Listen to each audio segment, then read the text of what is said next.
Hi, how's it going? Thanks so much for joining me. So today I'm going to show you guys what I read in the month of November and what my daughter also read in November. I'm going to start with my books first. So I did not read a lot in November. I was so distracted this month.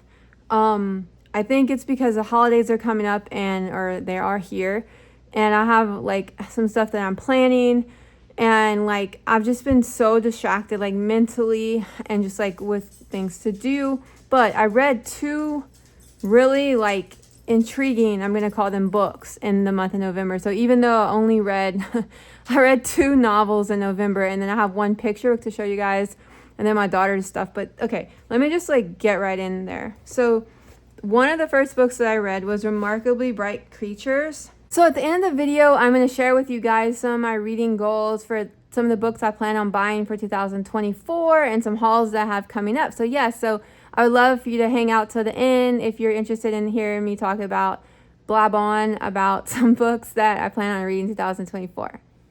This book, I wrote a bunch of notes about it in my reading journal, but this book, I was literally on my library's list, reserved. I was like number 38th the last I checked.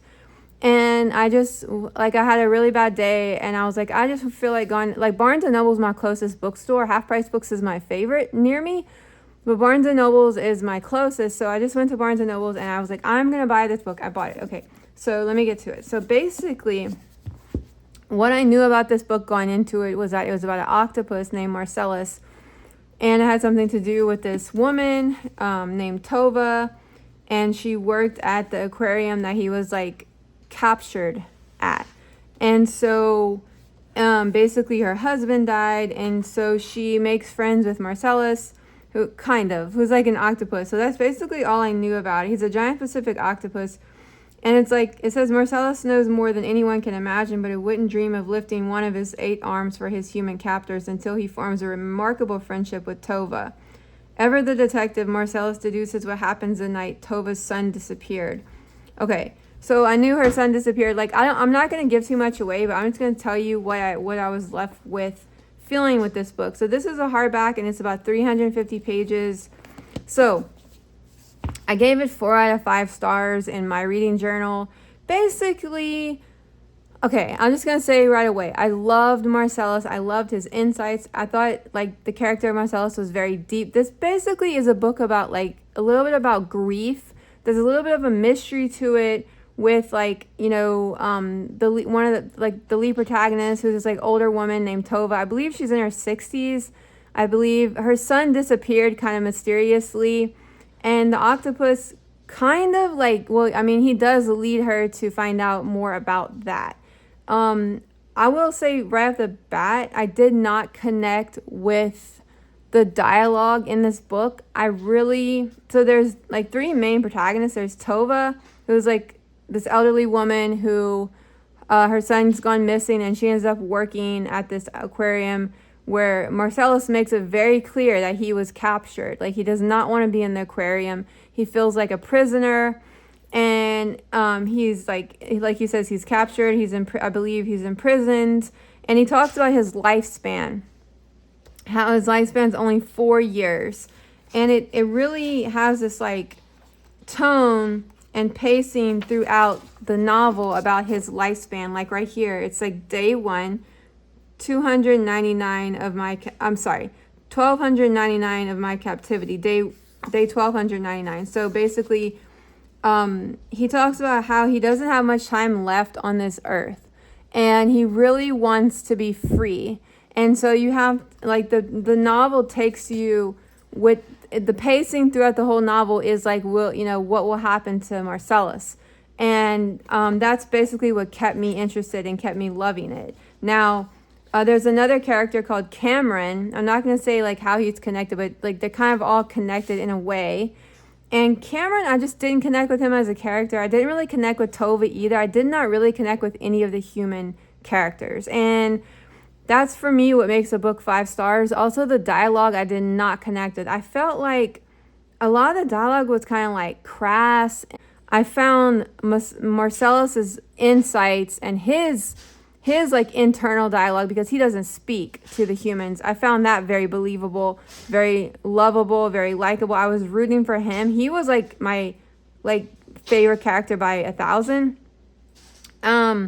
The novel, it kind of has like a gloomy tone to it, and kind of like it's kind of like slow paced, but then it has like parts in it where like kind of speed up and you find out. So I don't want to keep rambling on and on. Yeah, so yeah. Remarkably Bright Creatures. Okay, so the next book was a giant guy. I started reading this book, The Prince of Tides by Pat Conroy, on 11/11 and November 11th, and I stopped reading it today, the day I'm filming this, which is the 30th, the last day of the month. Okay, so this book, first I want to say why I picked this book, because I watched the movie many, many years ago, and I don't find that it's a very popular book. Like, I don't find, it was written, I believe, in the 80s. I think it was written in 1986. Let's see. Yeah, it was written in 1986. So, because I watched the movie, I thought I knew everything about it. And I feel like I watched the movie so long ago, I totally forgot a lot of the stuff, but I mainly remembered the dynamic. It has like Barbra Streisand in it and Nick Nolte. I mainly remembered their relationship, but my brain didn't remember any of the other stuff. Let me just get started. Okay, so basically it's about the story of Tom Wingo, his twin sister Savannah, and the dark and violent past of their family in which they were born. Set in New York City and the low country of South Carolina, the novel opens when Tom, a high school football coach whose marriage and career are crumbling, flies from South Carolina to New York after learning of his twin sister's suicide attempt. Savannah is one of the most gifted poets of her generation. Let's see. He also meets Susan Lowenstein. I think it's Lowenstein or Stein. Savannah, psychiatrist, they unravel a history of violence, abandonment, commitment, and love. And Tom realizes that trying to save his sister is perhaps his last chance to save himself. Okay, so basically the reason why I found this book in November was because of personal reasons, that I was like determined to read a novel in November that was about a dysfunctional family. So I went on the internet and I Googled like novels with dysfunctional families, like on Reddit, on book forums, etc., just in like book reviews. It's like I looked everywhere, and like almost like so many times this book came up over and over and over and over, The Prince of Tides, The Prince of Tides, The Prince of Tides. So I was like, okay, I have to read it, because I'm going through something. Like, I'm not going to compare my life at all to the Wingos, to their life, but I'm going to say that I have externally, my family of origin is very dysfunctional. So I really was struggling this month a little bit with that, and I really was like wanting to connect with a character in a book, and my situation is very unique in my own way. And I found like a lot of books about dysfunctional families, but a lot of them were ones that I just felt weren't exactly like mine, and this one's nowhere near like mine. Of course, this is fiction too, but it's just I connected with a lot of what I read, so that's why I read it. Now I will say there's a lot of racism in this book. There's a lot of race. There's some racist characters. There's racist words. There's racism, like blatant racism. This book goes through the 1940s. The main characters, I believe, are born in the 40s, and then it ends like in the 80s. So, they grow up in the South, in South Carolina, and there's so there's a lot of racism in it. I'm just gonna say that. But the reason why I read it, of course, like I said, was because of the family dysfunction, and boy, was the family dysfunctional. I felt like this book was cathartic for me. It was also very dark. At times, there's like some very explicit details about sexual assault. There's a lot of physical abuse, domestic violence. There's a lot of emotional, abuse there. But I want to talk about why I loved it. I gave it 5 out of 5 stars, and the reason why I loved it is the prose. So this is my first time reading Pat Conroy, and there's so many parts that I bookmarked because of the prose. He has the most, he is one of the most realistic writers of dialogue that I've ever seen. And that is like one of my big loves with fiction is dialogue, because like that's one reason why Donna Tartt is one of my favorite writers, well, it's my favorite modern fiction writer, because I believe that her dialogue is so realistic. I never once think, wow, I can't see somebody saying this. She paints a picture, so does Pat Conroy in this novel. They really painted a picture for me as artists, authors, of who these characters were. Every single thing that each character said felt like them, felt believable, and the author really did a good job of like explaining like with so much depth. Like these characters were like the opposite of flat. When people say the character's flat, they're like, oh my gosh, they're so detailed, descriptive. His writing is so descriptive. And the way that the lead character, Tom, speaks, just rolls off the page. Like you could just like hear a man like talking the way he does. Like it's so realistic, and you understand him as a character. I didn't relate to him personally. First of all, it's not that because I'm a woman, because I really related to Theo in The Goldfinch, even though, you know, I'm a woman, he's a guy, but like it's not gender, I don't think. It's just that he's a football coach. Well, he's going through all these things. I related to what he was going through with the dysfunction, and I related to him as a human. I think he made a lot of mistakes, and like I said, there's a lot of racist language, there's a lot of racism and things like that. But I think if you read the entire novel, you get to understand why he is the way he is, why he speaks the way he does, like his family issues. Like you understand every single thing he went through from a child all the way to like, I don't know, he's like 30s or 40s-ish years old.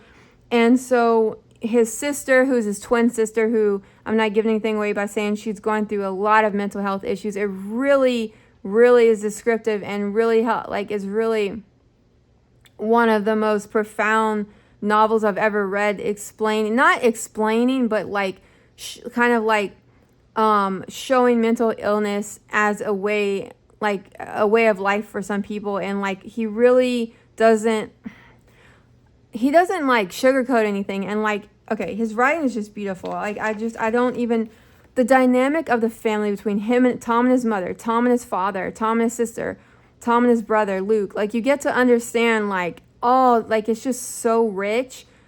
I can see why it was made into a movie. Now I'm going to go back and rewatch the movie after reading the novel. There's, like I said, and then the therapist that is trying to help his sister, who is helping his sister in New York. So the novel takes place mostly in Tom's memory of his childhood, and then recounting that to this psychiatrist who's helping his sister in New York. So he's in New York, and you have the balance between those two worlds. And then also, but it's like 95% his childhood and the wounds, and just like the dialogue between him and how he deals with it, and how it affected his sister, his brother, and him differently yet similarly in their lives. Even his father and his mother, like you see how the levels and layers of dysfunction are peeled away, and at its core it's just like ugliness, and there's not a lot of hope. But then in ways there's like small bits of hope, but yet again that's why I think I related to it so much. It's very realistic in the sense of the dynamics of family dysfunction.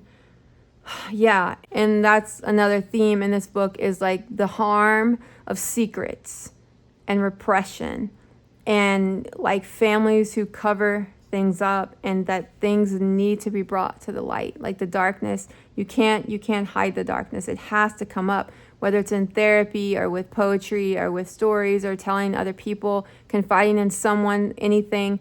Even just screaming it, maybe yourself. I don't know. It's just like, I really related to this on the aspects of dealing with mental illness, dealing with dysfunctional families, dealing with, yeah. And so there's a part in the book where he's like, I looked up and saw my father shaking my mother, her eyes brimming with tears, with humiliation. I never loved anyone as much as I loved her at that moment. I looked at my father, his back to me, and I felt the creation of hate in one of the soul's dark porches. Felt it scream out its birth in a black forbidden ecstasy. So he definitely has a way with words, and I'm all for it. Like I totally loved it. I loved his prose. Like I said, it's probably the most profound book I've ever read about family dysfunction and the layers of it. And I think that's why it's almost 600 pages, because it just wouldn't have done the story justice, I think, it to do it much shorter. And I'm really glad that I read it. So the last book that I have for you guys is very short because it's a picture book. It is The Uncorker of Ocean Bottles, written by Michelle. I don't know if I'm probably going to say her name wrong. So it's Cuevas, and then illustrated by Aaron E. Stead. This book, I hope you can see it on camera. I was blown away by the illustrations. I read this book years ago and I wanted to just grab it again from the library. You can see the texture. You can see the pencil marks and the texture. I'm not sure if she used like oil pastels, or I definitely know she used like a pencil for part of it. I don't know if this is like, it looks like it was almost like rubbed. The way it's filled in, like you can just see the texture. And it's just so phenomenal. Look at that yarn and the cat. So this is about a man who is called the Uncorker of Ocean Bottles because he lives alone on a high spot with only one tree for shade. He always keeps his eyes on the waves, watchful for a glint of glass. So he lives alone in this house, and he finds these bottles at sea. And he returns them. He goes on these journeys to return them to their owners. And look, this is one of the people who received the letter in the bottle. You can see the pencil marks. You can see the texture. This is one of my favorite illustrated picture books I've found in a while. Even like I said, I read it years ago, but I rechecked it out, and it's beautiful. The story, I love the story, and I love the art. So I just wanted to share that.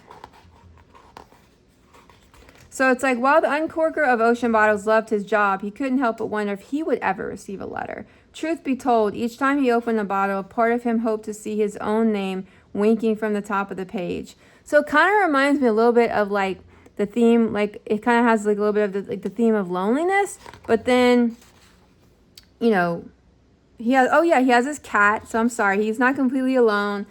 Can't forget about his cat, which is like an awesome friend to have, a pet. So yeah, I just wanted to highlight this book. I think it's a really nice book.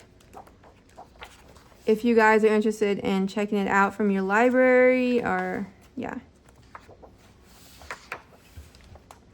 And it's not 100% like, it kind of has like a happy ending. Not that it's sad, but yeah, it kind of has like a mellow vibe to it. But yeah, I love it. Okay, so now my daughter's book. So she read quite a bit of nonfiction this month. And so she always reads usually more than me. And this month was no different. She read 9 books, and I don't have all of them because I believe she returned some of them to the library. So the first book that she read is Last Gate of the Emperor. I don't really know how to describe. It's kind of like more like electronic, kind of like there's a lot of like machines and stuff in the book, but So it's not really fantasy? No. How'd you feel about his co-writing? Because you said you really liked the books he wrote on his own. I preferred Quayman Blia's the books he wrote on his own, but I still liked it. Okay, so are you interested in reading the second one? Maybe. Okay, yeah, this wasn't like her favorite of the month. Okay, the next one is Neil Gaiman, The Graveyard Book. So I want to say real quick before she talks about it that I started this book also, but it freaked me out because I don't really like reading about graveyards and things like that. It's not that it was too scary or anything. The writing was really good, but she went ahead and read it. So what did you think?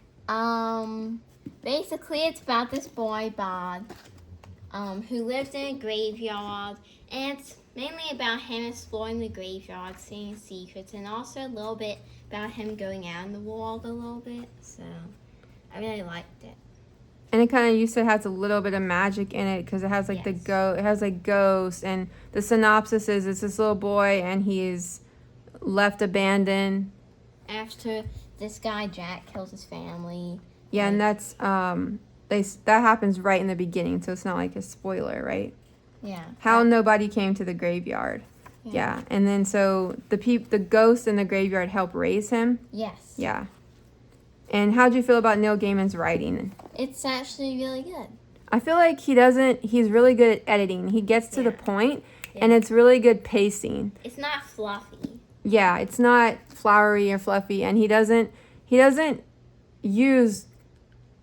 really good at editing. I really like, and he's also a good writer. But I'm sadly we read Coraline, but this one wasn't for me. But I'm glad you liked it. Yes. Now this one is Winter, the Lunar Chronicles. It's not the false one, so. Yeah, but it's Marissa Meyer. This is Yes. YA. So just talk about the series real quick and how you felt about this one. Basically, it's about Sendel. She's a mechanic. She was like a cyborg mechanic, and it's kind of a spin on like Cinderella and like Snow White and It's fairy tales. Yeah. So who's Winter? Snow White? Winter is Winter's the based apple? on Snow White. Yeah. Okay, so this And was there's like Scarlet, who it's based on Red Riding Hood. Crass, who's based on Rapunzel, and Sendel, who's based on Cinderella. so how did was this the last one in the series? Yes, And how'd you feel about the series as a whole? I loved it. She really, really was anxious to reserve this from the library. Okay, so now I'm just going to quickly show her last three, which are nonfiction.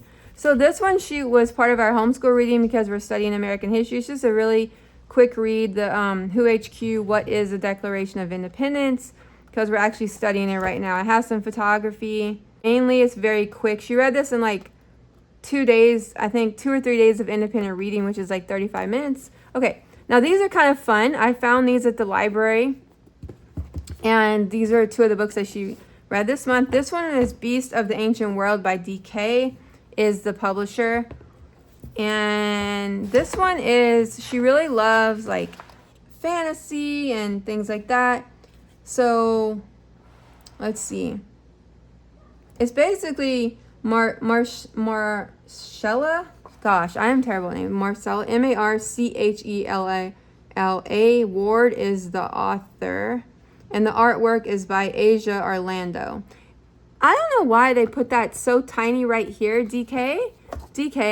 Not that they're watching. Like, why wasn't it here? Like, I wanted to see the author illustrator, and they deserve credit, but no, I had to like search. I spy with my little eye. I had to like look. So yeah, so that's the author and the illustrator. But okay, so this has like all these different types of beasts and monsters and stories. Like, this is a format. She was so excited about this book. She read it in her free time, and she loved it. She loves mythology and stories and about like dragons and mythical creatures and ancient stuff, magical horses. So yeah, so she read this book this month. And then the last book is A Book of Dogs and Other Canines by Katie Viggers. So this book we're actually using in homeschool because she's doing some drawing with it, and we're doing some informational writing exercises with it. So we're actually reading it together, and we're looking at it together. It's fairly short. It's like a typical illustrated nonfiction picture book, which is 32 pages. So if you have a young reader, or even you love dogs, it's a cute little, kind of gets to the point, picture book about different types of dogs, working, herding, hounds. I would say it's definitely for a younger picture book audience, but we're enjoying it for her nonfiction writing.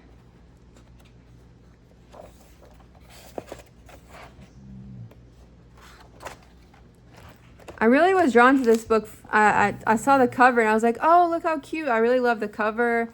I really like the illustration. It looks like it's almost like, I don't know, it almost has like a colored pencil quality. I'm not sure if that's what the illustrator used. So in 2024, I have 2 big hauls planned. I have one where I plan to go to Half Price Books very soon. I have 4 bags of books that I have to bring back to them, and they're going to buy them back. I have 4 bags of books and some DVDs to sell back to Half Price Books. So I'm going to do a book, some book buying when I go there for my daughter and for me, but mostly for me because my daughter, I bought her a bunch of books for her birthday, for Christmas, her book advents. So she's good. Her book cart is like stacked. Mine's getting pretty empty. So empty for me. So I'm going to be doing a Half Price Books haul. I have some teeny tiny little paperbacks that I have trouble reading the text. The text is so small. So yeah, so I want to try to replace those classics with hardbacks. So I'm going to do that at Half Price Books. That's my first goal, my first big haul for 2024. Then my second biggest haul I have planned is my birthday is in the beginning of March, the very beginning of March, almost, yeah. So I really plan on doing a really exciting for me haul for my birthday. So I'm really already planning those books now because I know there's going to be a lot of books I won't be able to find locally. It's just how it is, depending on what Half Price Books has in stock. So I really have 2 big hauls planned coming up. So I hope you guys stick around to watch those videos. But yeah, so those count as 2 of my big reading hauls, which will have a lot of my plans to read in 2024. And then the books that I can't find at Half Price Books, which I know I want some picture books. I really wanted to get into reading more picture books for 2024. It was not a good year for me for 2023 with picture books. As I think about my reading now, I know I'm an adult, but picture books are just always do something for me. I love the illustration. I love picture books that can tell such a deep and rich story in so few pages. And that's one thing that picture books have, that novels can't do. Not that you don't have illustrated novels, of course you do, but there's something about picture books that will always just be very dear to me. And I noticed that in 2023, I found very, very few picture books that spoke to me. A lot of the picture books I loved throughout the year were mostly older ones. So my goal for 2024 is to start collecting some of my favorites that I don't own.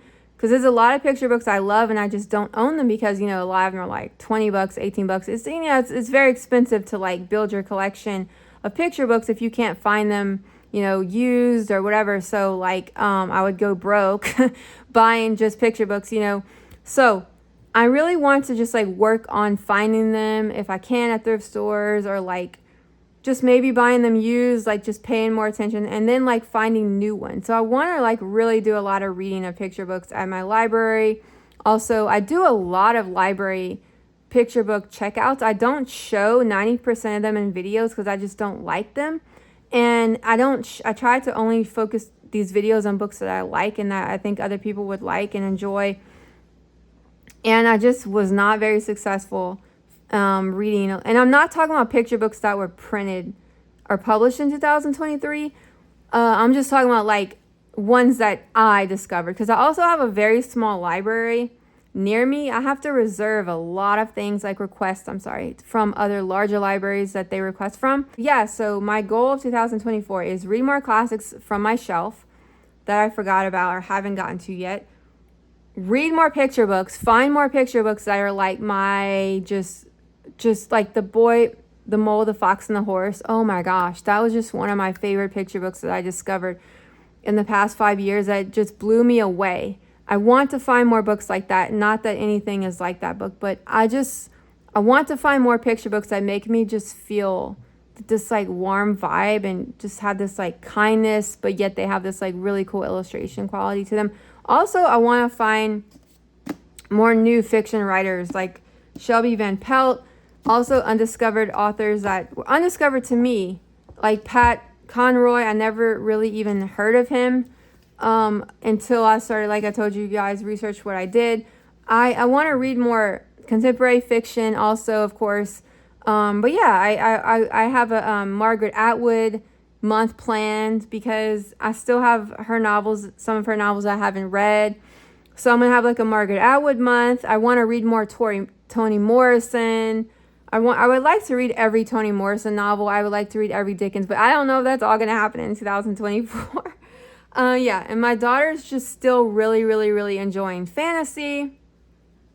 I keep trying to like, put in other book suggestions for her to read more classics and things like that. Which I have no issue with her reading fantasy, but she's starting to read more YA, and that's okay with me. Like I don't like research every book that she reads. I'm pretty like loose about what I let her read. So yeah, so that's a lot of my rambles. Thank you dearly from the bottom of my heart to everyone in 2023 who has stuck with me, who has subscribed, supported my channel. All of you, thank you so much. Have a good end of year.